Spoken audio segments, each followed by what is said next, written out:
Keshod ST depot દ્વારા શ્રદ્ધાળુઓ માટે મુસાફરોને વધુ સુવિધા મળે તેના માટે કેશોદથી સોમનાથ અને સોમનાથથી નાથદ્વાર ધામ સુધીની ધામથી ધામ સ્લીપર કોચ બસ સેવા આજથી શરૂ કરી છે। આ નવી સેવા અંતર્ગત ગુજરાત સ્ટેટ રોડ ટ્રાન્સપોર્ટ કોર્પોરેશનની બે નવી સ્લીપર કોચ બસોનું કેશોદના 88 વિધાનસભા મત વિસ્તારના ધારાસભ્ય દેવા માલમના વરદ હસ્તે લીલી ઝંડી બતાવવામાં આવી હતી અને લોકાર્પણ કરવામાં આવ્યું। આ પ્રસંગે ST depot manager Siddharajsinh Raizada તેમજ પ્રવીણ ડાંગર, સુરેશભાઈ સહિત ભાજપના અધિકારીઓ તેમજ એસટી વિભાગના અધિકારીઓ, ભાજપના આગેવાનો, કર્મચારીઓ અને મોટી સંખ્યામાં મુસાફરો ઉપસ્થિત રહ્યા હતા।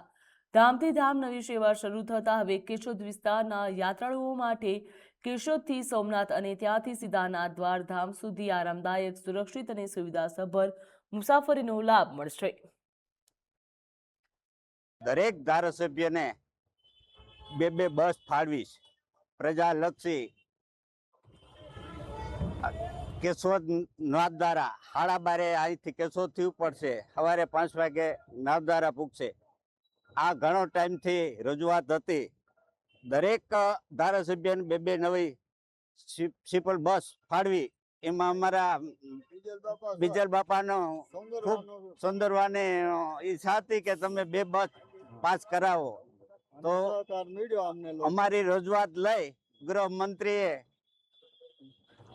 અમને આ 2 બસ ફાળવી। આજ રોજ કેશોદ ડેપો ખાતે કેશોદ મત વિસ્તારના ધારાસભ્ય એવા માનનીય શ્રી દેવાભાઈ માલમ દ્વારા કેશોદ સોમનાથ નાથદ્વારા રૂટને 2 નવી બસો ફાળવવામાં આવેલ છે, જેમનું દેવાભાઈના હસ્તે ઉદ્ઘાટન કરાવેલ છે અને આ બંને બસોને રૂટ ઉપર કાર્યરત કરવા માટે થઈ આજથી વિધિવત એમને લીલી ઝંડી આપેલ છે।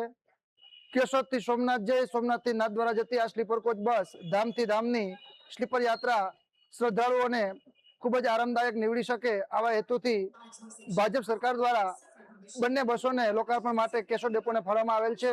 તો આ વતી કેશોદ ડેપો દ્વારા ખૂબ ભાજપ સરકારનો આભાર માનવામાં આવે છે કે આવી સુચારુ વ્યવસ્થા આપવા બદલ, જે પ્રજાલક્ષી નિર્ણય લેવા બદલ, સોમનાથ નાથદ્વારામાં આ સ્લીપર બસ આપવા બદલ ખૂબ કેશોદ ડેપો વતી અમે આભાર વ્યક્ત કરીએ છીએ।